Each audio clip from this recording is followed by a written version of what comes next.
अस्सलामुअलैकुम। की बेच रहे हैं पुत? की नाम है तेरा? अली हैदर।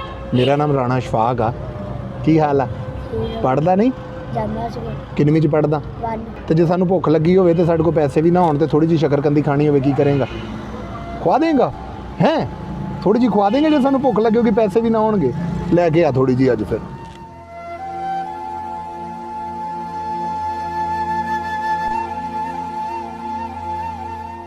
हाँ जी लै आवा।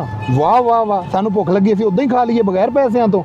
ते ये दस उदां वैसे पुत पैसों की हुंदी ते किन्ने दी होनी सी आ? अबू कित्थे ने? अल्लाह ताला को चले गए। हाय हाय हाय मेरा प्यारा बच्चा।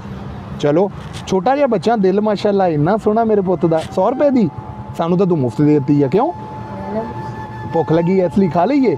सानू तो मुफ्त दी, असीं तैनूं दिता रुपया 100। रुक जा हले, तू साडे नाल चंगा कीता, तेरे लिए इनाम आ। जरा इंज करके वैसे ही खोल के विचों दी देख जरा की है विच। ये अल्लाह ताला ने तेरे लिए इनाम भेजिया। हाँ जी आया इनाम, दिल खुश होया। ये पता क्यों अल्लाह ने इनाम भेजिया?